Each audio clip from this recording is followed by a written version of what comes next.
우리 인간의 삶에서 마음만큼 중요한 것이 있을까요?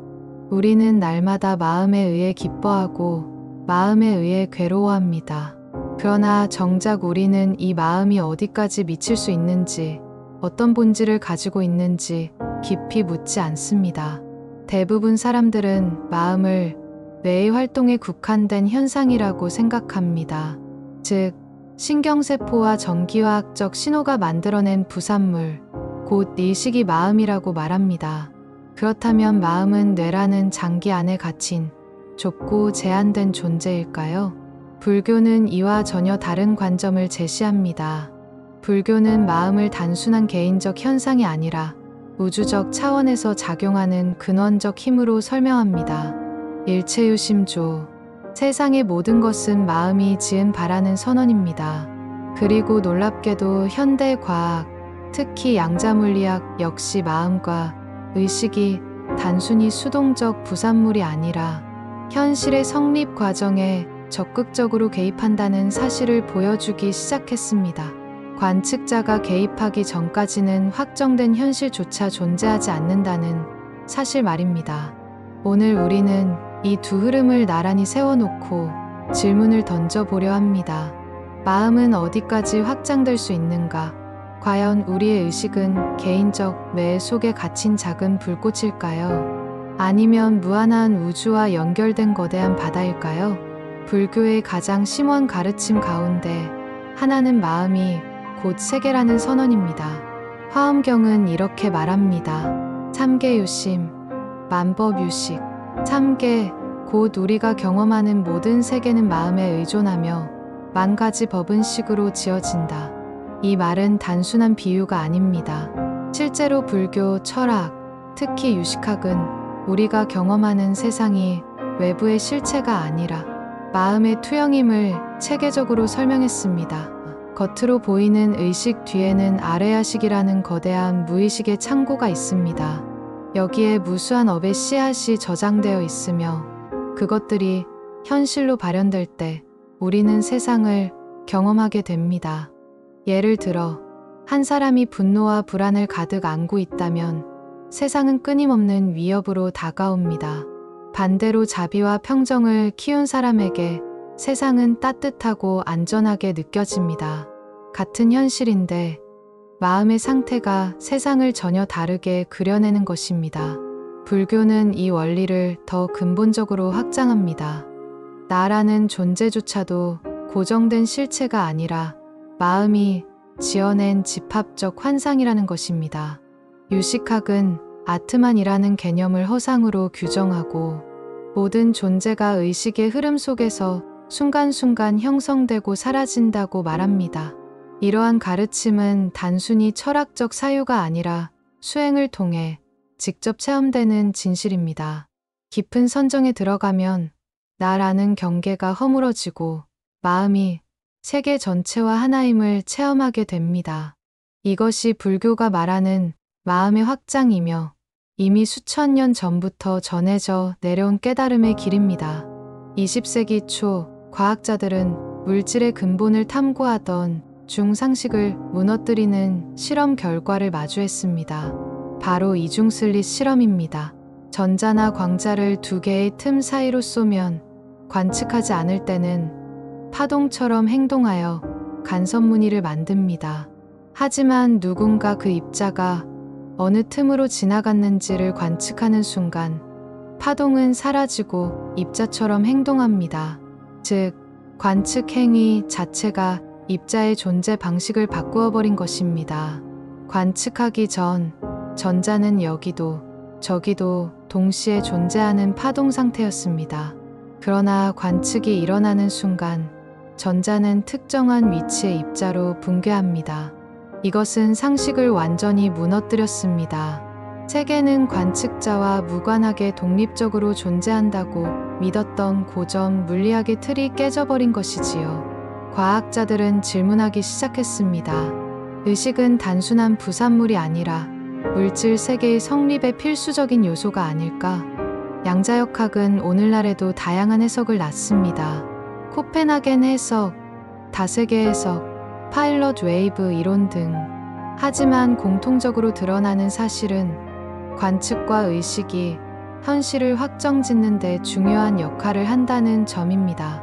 이 지점에서 우리는 불교의 일체유심조와 양자물리학의 관측 효과를 연결해 볼 수 있습니다.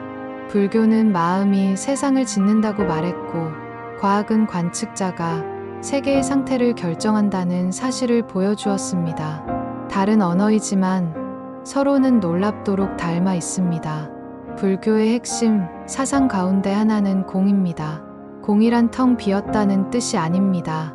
보정된 실체가 없다는 뜻입니다. 꽃 한 송이를 생각해 봅시다. 꽃은 꽃 자체로 존재하는 것 같지만 사실은 햇빛과 흙, 물과 바람, 시간과 계절이 모여 잠시 피어난 현상입니다. 따라서 꽃에는 독립적 자성이 없습니다. 꽃은 다른 모든 것들과의 인연 속에서만 존재합니다. 이것이 공입니다. 현대 물리학의 양자얽힘 역시 놀랍게도 같은 메시지를 전합니다. 한번 상호작용한 두 입자는 서로 거대한 거리를 두고 떨어져 있어도 마치 하나처럼 즉시 연결된 반응을 보입니다. 아인슈타인은 이를 유령 같은 원격 작용이라 부르며 불편해했지만 수많은 실험이 얽힘 현상을 확인했습니다. 즉, 우주는 독립된 입자의 집합이 아니라 분리될 수 없는 하나의 전체성으로 짜여 있습니다. 이것은 불교가 말하는 연기의 언어와 정확히 맞닿아 있습니다. 이것이 있으므로 저것이 있고, 이것이 사라지면 저것도 사라진다.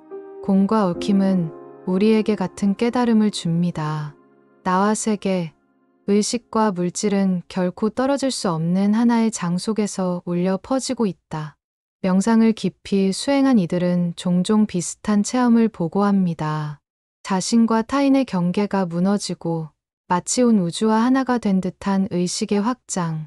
숨소리와 감각조차 사라지고 나라는 좁은 껍질이 허물어지며 광대한 공간의식으로 열리는 경험입니다. 이것은 단순한 환상이 아닙니다. 신경과학적 연구에서도 명상 상태에서 자아를 담당하는 뇌의 특정 영역이 억제되며 나라는 감각이 약화되는 것이 관찰됩니다. 즉, 뇌 차원에서도 자아의 경계가 느슨해지고 더 큰 네트워크와 연결되는 것입니다. 양자물리학의 개념 가운데 비국소성 역시 이와 유사한 통찰을 줍니다. 의식은 뇌라는 작은 기관에만 갇혀 있는 것이 아니라 더 큰 장에 연결된 파동일 수 있다는 것입니다. 뇌는 단순히 수신기이고 의식은 우주적 장에서 흘러들어오는 정보라는 관점이지요. 이렇게 본다면 마음의 확장이란 초자연적 현상이 아니라 이미 본래 마음이 무한히 연결되어 있기 때문에 가능한 자각입니다. 우리는 단지 좁은 자아의 틀을 내려놓고 본래 마음의 바다를 체험해야 할 뿐입니다. 죽음을 맞이하면 마음은 어떻게 될까요? 불교는 분명히 말합니다. 의식은 끊어지지 않습니다. 업의 힘에 따라 새로운 삶으로 이어지며 윤회의 흐름 속에서 다시 모습을 드러냅니다. 마음은 강물처럼 흐르며 형태를 달리할 뿐입니다. 현대 과학에서도 일부 학자들은 유사한 질문을 던집니다. 의식은 단순히 뇌의 전기, 신호로만 설명될 수 있는가? 양자정보이론은 정보는 결코 소멸하지 않는다고 주장합니다. 그렇다면 의식이라는 정보 또한 물리적 죽음 이후에도 우주적 차원에서 보존될 가능성이 있지 않을까요? 물리학자 로저 펠로즈와 의사 해머로프는 양자의식이론을 제시했습니다. 뇌세포 속 미세소관에서 양자적 진동이 발생하며 이것이 의식을 형성한다는 가설입니다. 만약 그렇다면 의식은 단순히 뉴런의 신호가 아니라 양자적 수준에서 우주와 연결된 현상일 수 있습니다. 죽음을 끝으로 보지 않고 변화와 이어짐으로 본다면 삶은 전혀 다른 의미를 갖습니다. 내가 지금 심는 마음의 씨앗이 미래의 삶을 결정짓는 힘이 되기 때문입니다. 마음이 무한히 확장될 수 있다는 사실은 우리의 삶을 근본적으로 바꿉니다. 나는 타인과 분리된 존재가 아닙니다. 타인의 고통은 곧 내 고통이고 타인의 행복은 곧 내 행복입니다. 불교에서는 이를 자비라 부릅니다.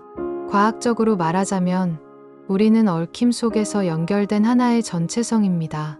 따라서 나만의 이익이라는 사고방식은 허상이며 결국 스스로를 해치는 길입니다.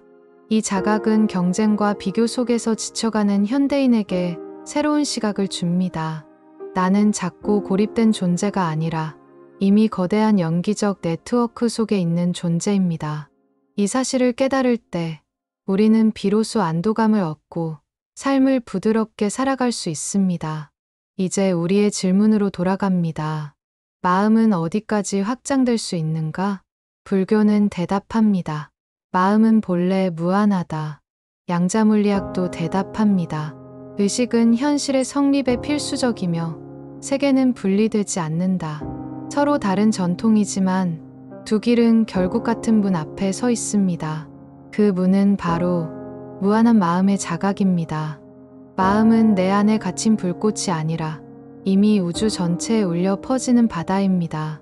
그러므로 두려워하지 마십시오. 외로움, 고립, 죽음조차도 무한한 마음의 바다 속에서는 작은 물결일 뿐입니다. 마음은 어디까지 확장될 수 있는가? 답은 이미 우리 안에 있습니다. 마음은 언제나 어디까지나 무한합니다.